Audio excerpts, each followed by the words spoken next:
Jenderal Suprapto, Jenderal Hartono, Haryono, Jenderal Parman, Jenderal Panjaitan, Jenderal Sutoyo, Letnan Tendean. Kamu semua mendahului kami semua yang kamu tinggalkan punya kewajiban meneruskan perjuangan kita,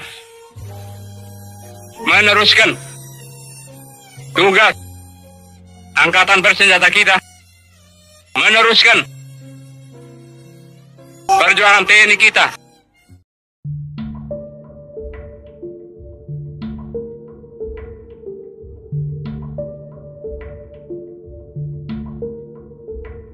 Saat pemberontakan PKI tahun 1965, meletus berita tentang PKI beserta ormas-ormasnya sebagai pelaku penyiksa, pembantai dan pembunuh para jenderal. Terpublikasikan di media-media pada bulan Oktober, November, dan Desember tahun 1965. Akibat pemberitaan ini maka bermunculanlah kelompok dan gerakan anti-komunisme dan anti-PKI, yang semuanya tergabung dalam Front Pancasila di Makassar. Pada bulan Oktober, gerakan yang tergabung dalam anti-PKI pun mulai melakukan pengeroyokan massa dan perusakan perabot rumah tangga terhadap orang-orang yang teridentifikasi mempunyai hubungan dengan PKI. Pengejaran dan penangkapan terhadap aktivis dan simpatisan PKI terus terjadi. Tidak hanya di kota Makassar, akan tetapi menyebar ke daerah-daerah lain seperti Bone, Parepare, Ceneponto, Bantaeng, dan lain. Sebagian penangkapan anggota dan simpatisan PKI di Indonesia Timur khususnya Sulawesi Selatan, memanglah tidak semasif dan seberingas apa yang terjadi di Jawa, Sumatera, dan Pulau Bali. Namun kekacauan tetap ada di sejumlah kabupaten di sana. Sebuah kabar dari Kedutaan Besar Amerika Serikat di Jakarta, kepada Washington juga menyebutkan adanya kerusuhan di Sulawesi Selatan. Kawat bertanggal 12 November tahun 1965, itu menyinggung laporan seorang pemuka Kristen Protestan, yang mengatakan bahwa tokoh-tokoh milik keturunan Cina di Makassar menjadi sasaran perusakan amuk massa. Terjadi di tengah kampanye pengganyangan segala hal terkait Partai Komunis Indonesia atau PKI.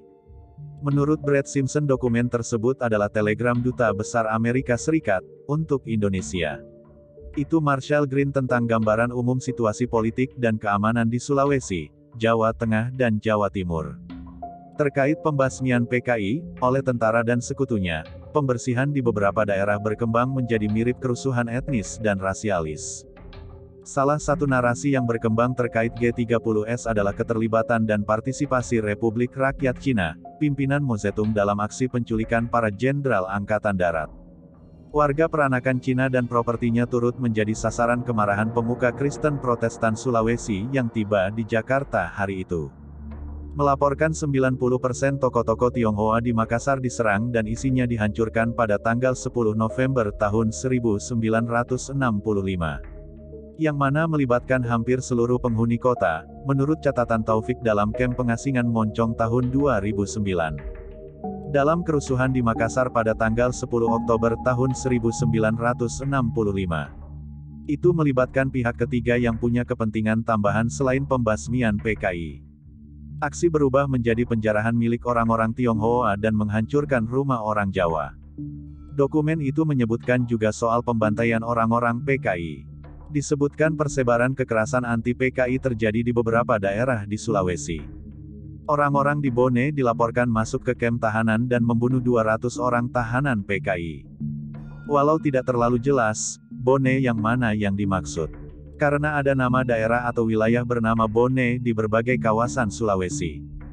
Di Sulawesi Tenggara dan Sulawesi Selatan, juga punya daerah bernama Bone.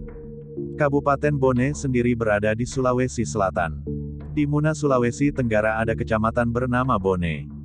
Di Bone yang terletak di Sulawesi Selatan sendiri terjadi pembantaian terhadap orang-orang PKI. Pembunuhan saat itu terjadi di penjara Kodim Watamponi. Kurang lebih ratusan orang sipil yang berasal dari Jawa yang menjadi korban mereka. Umumnya karyawan pabrik gula Arasu di mana sentimen anti orang-orang Jawa sempat meningkat pada tahun 1960-an. Pada masa-masa geting dan penuh desas-desus itu, ada yang menganggap orang Jawa identik dengan PKI.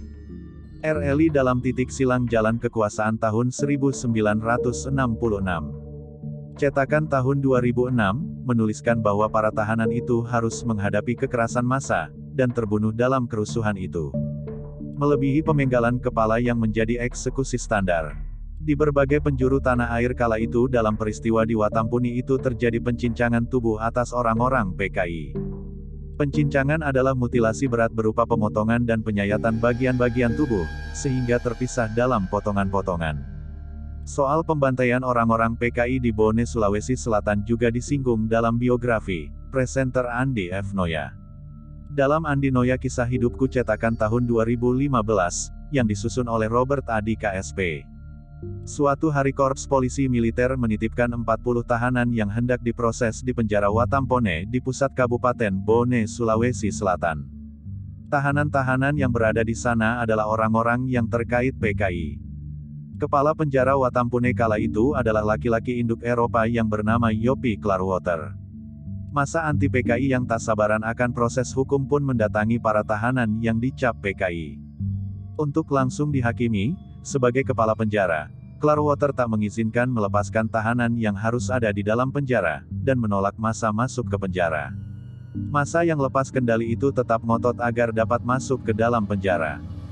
Penjara kemudian berhasil mereka bobol dan tahanan pun dieksekusi. Tak lupa Clarwater dan wakil kepala penjara juga ikut menjadi korban eksekusi. Kepala penjara Indo-Eropa bermarga Clarwater itu adalah kakek Andi F. Noya dari pihak ibu. Setelah kejadian itu istri Clarwater yaitu Johanna Blower pindah ke Belanda. Taufik juga menyebut nama kepala penjara adalah Charwer dan keturunan Belanda. Disebutkan juga Clarwater adalah ketua Serikat Organisasi Buruh Seluruh Indonesia daerah Bone. Bersama Ketua PKI Bone Andi Mapa juga Sekretaris Jenderal PKI Bone Igo Garnida, Heri Erianto, Clarwater tewas dibunuh massa. Selain membunuh ketiganya, massa juga mendatangi penjara di markas komando distrik militer dan kantor kepolisian yang menjadi tempat penampungan orang-orang PKI. Di buku The Counter of Mass Violence in Indonesia 1965. Tahun 2012, yang disusun oleh Douglas Antonon dan Catherine A. McGregor. Menyebutkan bahwa pembunuhan pertama terjadi di distrik Bone sekitar November tahun 1965. Dikatakan ada ketua Sopsi di Bone dan seorang Indo-Eropa yang juga kepala penjara di Bone.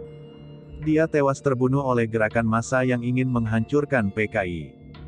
KW dan Clarwater bisa diasumsikan sebagai orang yang sama. Mungkin karena kesulitan lidah lokal menyebut nama Belanda seperti Clarwater. Akhirnya hanya menyebutnya sebagai Clarwater, baik Clarwater maupun Clarwater keduanya mengatakan bahwa dia bekerja sebagai kepala penjara Watampone dan sama-sama Indo-Eropa juga. Itulah kerusuhan yang terjadi di Sulawesi Selatan setelah terjadinya pemberontakan PKI tahun 1965. Kepala penjara saat itu juga turut menjadi korban kemarahan massa. Karena pembantaian yang dilakukan oleh PKI di Jawa dan daerah lain. Sulawesi akhirnya ikut tersulut amarah karena pembantaian keji yang dilakukan oleh orang-orang PKI. Clarwater yang menjadi kepala penjara berusaha meredam amarah massa namun massa menganggapnya sebagai upaya untuk melindungi orang-orang PKI. Hal yang mengherankan dari Clarwater atau Clarwater ini adalah informasi yang menyebutnya sebagai ketua Sopsi Bone. Karena dia sebenarnya bukan berlatar terburu, dia adalah pegawai penjara dan istrinya adalah seorang pemilik toko. Ditambah dia adalah keturunan Indo-Eropa perpaduan yang membuat informasi dirinya, sebagai tokoh Sopsi menjadi sangat meragukan.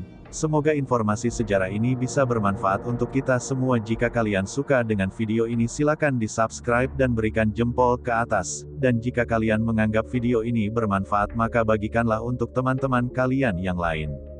Terima kasih sudah menonton.